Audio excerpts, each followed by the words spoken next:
Assalamualaikum warahmatullahi wabarakatuh. Selamat pagi, selamat siang, selamat sore, selamat malam anak-anak Indonesia yang hebat.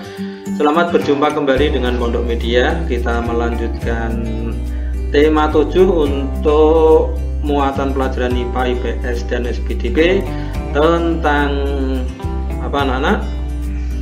Pembahasan soal-soal penilaian tengah semester 2. Baik, langsung saja ke materi anak-anak. Kita lanjutkan ke soal yang pertama. Berikut ini yang merupakan kelompok benda padat. Anak-anak tentunya sudah paham benda padat itu ya. Ini ada susu berarti tidak. Maaf, belum saya klik korbannya. Susu tidak, kecap tidak, air tidak, berarti ini isinya. Mudah ya. Nomor 2, dapat berubah bentuk apabila digunting, ditekan, dilipat, disobek. Ini termasuk sifat benda apa? Padat, mudah sekali. Peristiwa perubahan wujud benda gas menjadi cair namanya mengembun. Betul nggak? Betul, gas menjadi cair, mengembun. Gas karbon dioksida CO2 yang dibekukan sehingga menjadi es yang dinamakan dry es atau es kering ya. Nomor 5, peristiwa perubahan wujud benda padat menjadi benda cair karena adanya pemanasan disebut mencair. Sudah jelas contohnya, lilin dipanaskan. Mudah ya. Baik, kita lanjutkan. Pada saat minum air es, kamu akan menjumpai adanya titik-titik air di dinding tempat air es tersebut. Tahukah kamu bahwa titik-titik air tersebut terjadi karena peristiwa? Nah, sebenarnya ini tahukah kamu itu nggak perlu ya.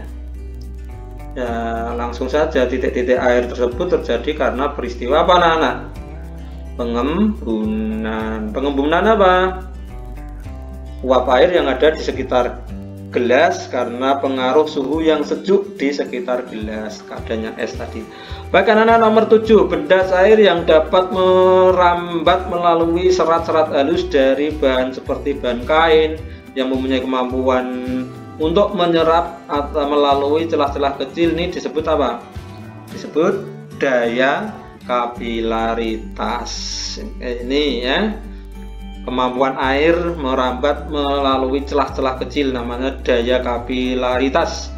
Berikut ini contoh peristiwa pengkristalan menyerap kalor. Apa anak-anak? Pembentukan garam ketika panas ya. Air laut yang dipanaskan tambak garam, dia akan menguap airnya, tinggal kristal garam. 9. Hari Kebangkitan Nasional diperingati pada tanggal 20 Mei yang diambil dari tanggal berdirinya organisasi 20 Mei. Budi Utomo. Mudah. Raja kerajaan Aceh yang terkenal sangat gigih melawan Portugis adalah Sultan Iskandar Muda. Betul ya nak? Ya anak-anak ya. Kita lanjutkan untuk nomor 11. Faktor-faktor pendorong penjajahan samudra antara lain adalah sebagai keinginan sebagai berikut. Yang pertama, adanya keinginan mencari kekayaan. Namanya apa istilahnya? Gold itu emas ya. Nah, dan keinginan menyebarkan agama. Namanya gospel ini ya. Kemudian memperoleh kejayaan, itu yang mana? Yang glory berarti isinya ini.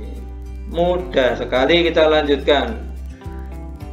Yang dimaksud dengan bangsa barat yang melakukan penjajahan di Indonesia, Afrika, Mesir, Jepang, salah. Belanda, Portugis, Inggris, ya. Amerika, Brasil, Argentina, ini Amerika ya. Australia, New Zealand, berarti jawabannya adalah B. Orang yang berjasa menjahit sangsaka merah putih siapa? Ibu Fatmawati. Nomornya tidak usah saya sebut. Gambar tokoh di samping adalah ini siapa ini? Rajiman Wedyo di Ningrat. Ketua apa ini? BPU PKI. Kalau PPKI Insinyur Soekarno ya.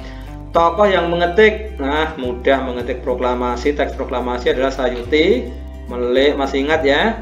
Teks proklamasi kemerdekaan Indonesia dirumuskan di kediaman orang Jepang, siapa namanya?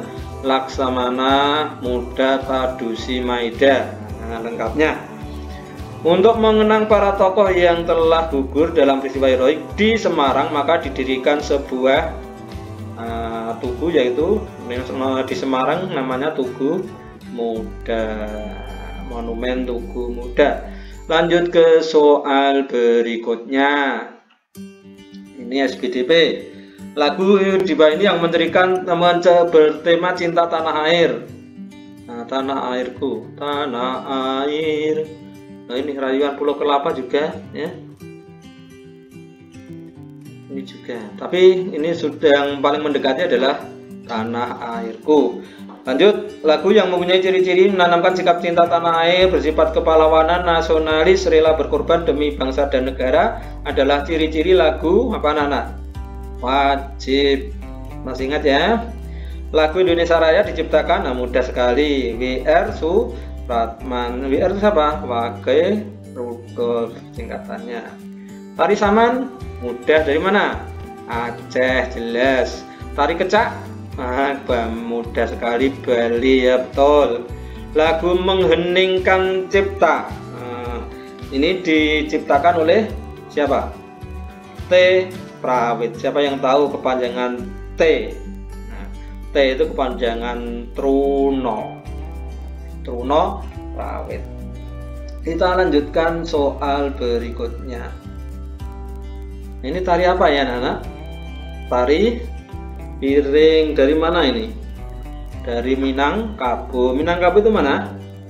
Sumatera Barat. Baik, betul sekali. Alat musik pada gambar di samping ini alat musik apa? Angklung. Angklung berasal dari daerah Jawa Barat. Tepat sekali. Kita lanjutkan ke soal isian. Lilin yang dipanaskan adalah contoh perubahan wujud dari padat, tadi sudah ya.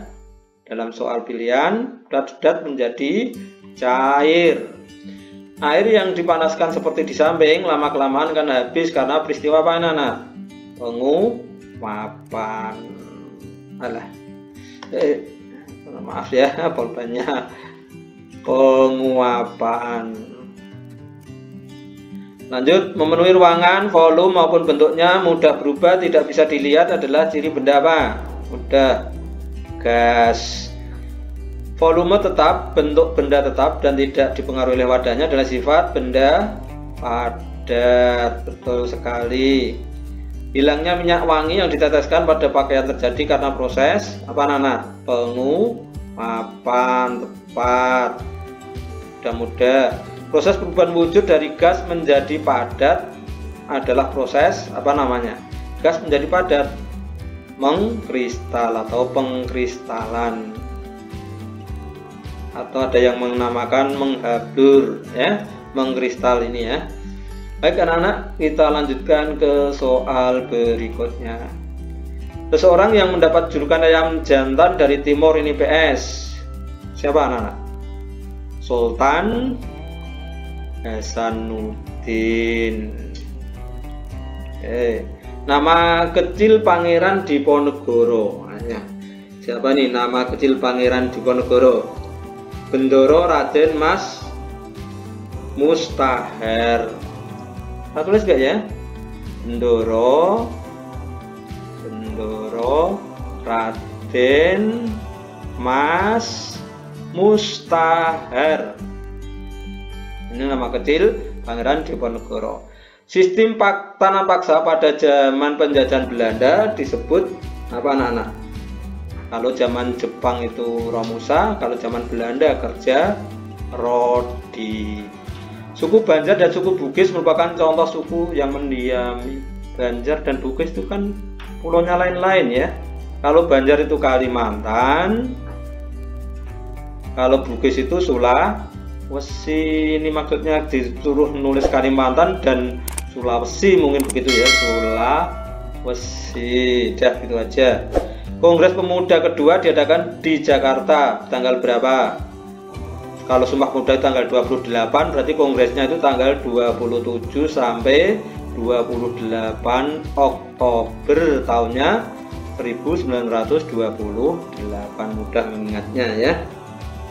Baik, kita lanjutkan. Tokoh Belanda yang menentang tanam paksa. Ini orang Belanda juga ada yang menentang tanam paksa. Siapa namanya? Edward Douwes Dekker. Kayaknya dua ya. Edward Douwes Dekker, atau dalam nama samarannya yaitu Multatuli. Nah, ini nama samaran ketika dia mengarang buku ya, dengan nama samaran ini.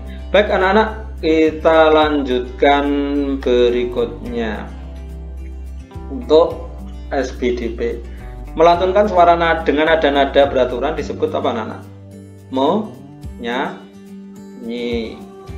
Tangga tinggi rendahnya bunyi dalam musik pada sebuah lagu dinamakan apa anak-anak? Nada ya, nada. Lagu Satu Nusa Satu Bangsa ini diciptakan oleh siapa? Siapa yo? L. Mane Limau. L. Mane, L-nya itu singkatan dari Liberty. Lirik lagu di samping merupakan cuplikan dari sebuah lagu. Siapa berani menurunkan ko? Lagu apa itu?